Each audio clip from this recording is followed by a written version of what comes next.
All right, so the next thing up is our district goals. Well, I think this ties into a lot of discussion that came up into the budget hearing and this construction project, and what Mary Ann has over on the projector so that the visitors can see it as well, is that's currently an operational calendar that was part of one of my first year objectives to put out for the board of annual activities that needed to be completed. And what I think we need to see is, what I wanted to discuss tonight is, there's a second page that I put in your board packet, and you can see it in the color version. Is I left up the big ticket items that we handle as a board. Approving the tentative budget, finalizing the budget, the levy, superintendent's annual evaluation. But I want to shift some things around for us. I think we got to start thinking a little bit past today and even tomorrow, and we need to start putting out 1, 2, and 3 year plans of what's RB going to look like as my tenure continues here, as Pam tenures continue here. And I think that all starts with aligning our operational calendar so this board has a clear picture of how it needs to function. Evaluating in the past, we conducted the evaluation on the superintendent, and it was kind of weird because we all started together and we were inheriting the previous board's budget, and then we had the CFO resign, and you had a new superintendent that started July 1st. So I understood how we went one full year and we did the superintendent's evaluation and we set the goals in October or November. But the issue is that as we're setting goals, it's not aligning to the rest of the duties that we need to carry out. Next, at the end of this month, Pam is going to summarize the performance data that's related to Riverside Brookfield High School. And that's the primary reason all of us are here tonight. I'm here to make sure that the management's in place and that the district resources and I can carry out the board's wishes on how to run this organization. Pam's job is to make sure she supervises the staff and the students and all the activities that go with the high school.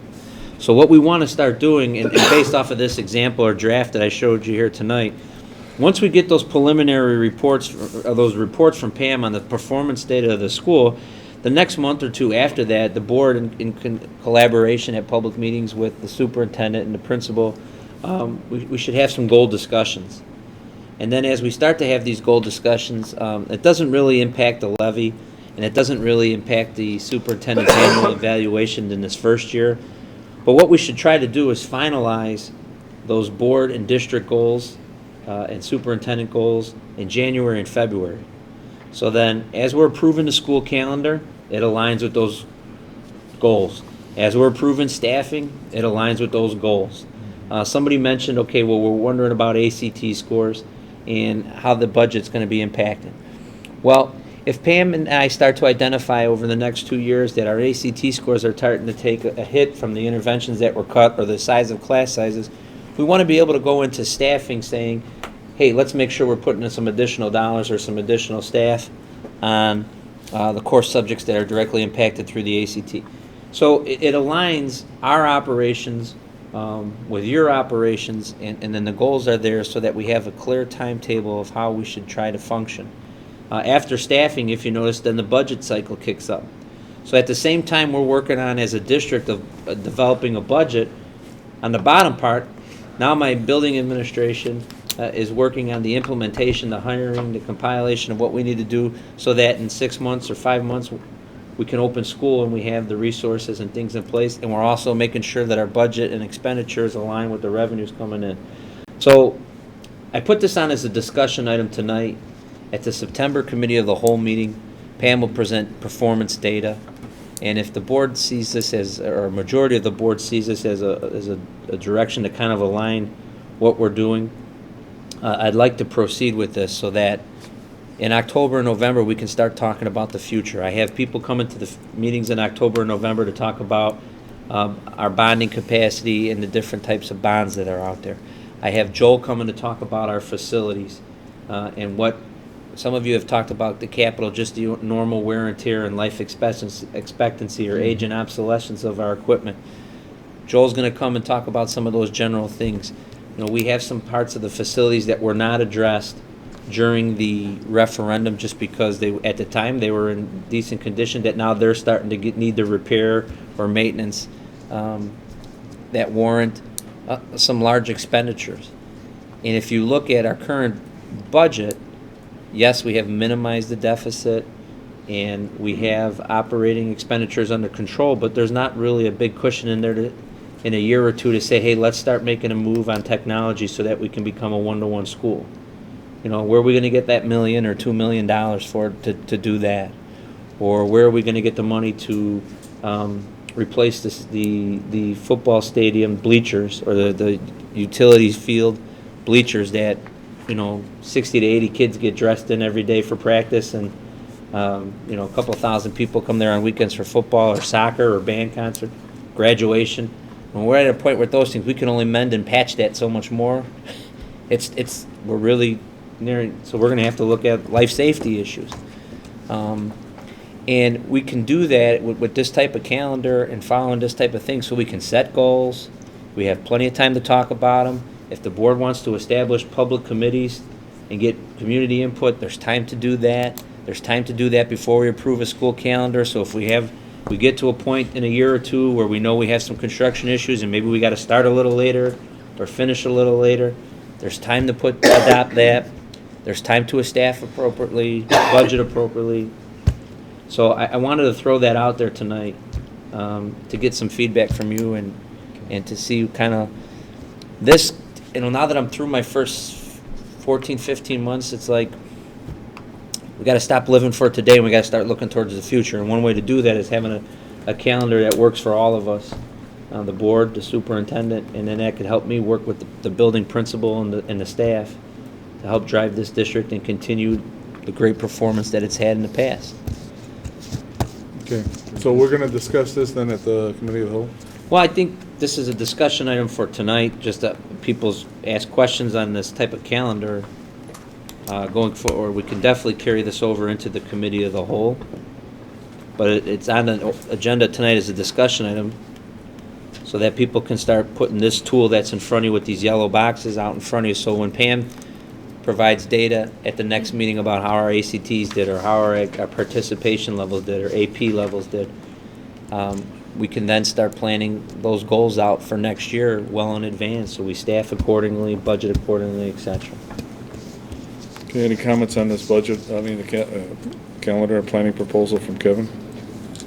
Your idea is to enhance the more detailed one you had, kind of, too. Yes, I took off all like the minor reports and things that this board has to approve. I left the big items: budget, levy, staffing, school calendar, so you can see how it aligns with what I have to carry out and run the district and what Pam has to do. Can I make around the a school. suggestion, and maybe Sure. it's something we can discuss at the next meeting?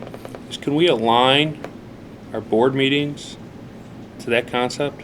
We got current business, we have current year goals, and then we have the 5-year goals be identified as agenda areas within there, so that we can then see if we're really spending the right amount of time on the critical areas that we need to somehow align it. I'm just giving you a general concept out there. Maybe we can align Well, what I think our board meetings in that same concept. my initial response to that would be should be what drives those committee of the whole meetings. Like these business meetings that are on the first or the second Tuesday of every month should be formality of the bills, the minutes, the new things that we have talked about in the past when they come on as new business formal. These meetings, unless there's some real issues, they should be more of a formality. So then could we word that meeting in such a way where we're phrasing it in that, and then we can give ourselves a critique saying we're spending too much time on one area where we should be spending more time on the goals or whatever. I'm just. And also make it a key part of the count. Did you say? Yes. Right? I don't have an issue with that. For those people watching on TV, COW is committee of the whole meeting, so it doesn't mean we're not offering an agricultural program or anything, so. I have 2 questions. When is your start of the year for the calendar, Kevin? Because it starts at July, but optimally, when would you like to have the components? Well, like eventually what you would want to be able to do, let's just look at this. If we just Right. look at the calendar I had in front of you, So Pam reports out at the committee hall. You see the public report, school performance data. In September. Right. We talk Okay. about it. We start doing goal discussions and just general progress monitoring. Tim updates us on where he thinks enrollment will be. Levy. This year, we're only 5-6 months away from the superintendent evaluation that you just conducted in June. So this year, we would do that as a formal way. But if you looked at that 1 year from now, you would be goal discussing in November, December. We finalize these goals in January. We carry out the budget, we carry out the administration. Then I have time to put 3 or 4 months of implementation of interventions and plans for those goals. Then you have a true snapshot of even my performance. So when you say finalize in January, February, we're finalizing the goals for the following year? Yes, ma'am. Okay, so we're like. So then, because if you ahead. think about it, then Okay. it drives how we want to do the calendar, the staffing, the budget, so that when we open school in August, Okay. like last year, I know it was my first year, the board was only on for 4 or 5 months. We set goals in October or November, but the budget was already determined, the staffing was already determined, decisions were already made. So we had some general operational goals, and I know tonight's not necessarily a discussion of board and superintendent goals, but we had some general things that were minor. There wasn't anything on there to say, let's start figuring out a 3-year plan on how we can start renovating facilities and addressing capital outlay, or technology, so that in 2015 maybe we're a 1-to-1 school, or that all our textbooks are digital. There was no big picture, long-term vision things, and I think we need that. The other question, where do we have to be to make decisions about life safety bonds? Because the district has that option to do life safety. If we have to use life safety to repair some of these items, where is that in the decision tree here? If you can scroll back 1 page on your computer to the current operational calendar that has a little more detail on it. In September at the committee of the whole, Pam's reporting out. We're also talking about one of our bigger contracts with our food service provider. We're going to use that cow to talk about stuff that's going to be used. In October, Joel Hatchie, our facilities director, he's going to come out and kind of give us a summary of where we're at with some of our capital outlay issues. Following meeting, our October committee of the whole, our current bond council representative Elizabeth Hennessy is going to then come, and she's going to address 2 things: working cash bonds and life safety bonds. So that, first we're going to hear from Joe Hatchie all the issues we're facing possibly with capital, and then we're going to get the next meeting. We're going to get a report and have an opportunity for the board and the public to view it, all the questions related to bonding issues. So at that meeting, we could be able to say to her, hey, listen, our stadium needs to be replaced within the next 2 years, 3 years. How does life safety bonds work? How will that impact taxes? How will that impact our... And so I'm trying to set it up, sequential, so that we're not making decisions in a battle. Okay, any other questions on Kevin's, all right, we'll discuss this further on committee whole. You agree, or you want to? I would ask, does the board have any rejections for me to start working with Mary Ann to align on our calendar to start thinking under this model? Are you okay with that? Makes sense. That makes sense. I don't have no problem. Anybody have a problem with that? Terrific graphic. All right, thank you. Dan likes your graphics. All right, the next item is, on our agenda is visitor statements. The Board of Education welcomes and encourages the participation of its citizens in the business of the school district. Thank you for your attendance. There are 2 points in the meeting where visitor statements are scheduled.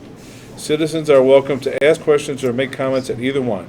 Comments will be limited to 3 minutes. If a person would like additional time to address the board, such a request should be submitted in writing 48 hours before the meeting to the superintendent. For more details, please refer to Board Policy 2:230, public participation at Board of Education meetings and petitions to the board. So anybody want to speak over there? Bob, do you want to speak? Given none? Anybody on this side? Mike, you want to speak? Mike Connors, you want to speak? Okay. Seeing none? Okay.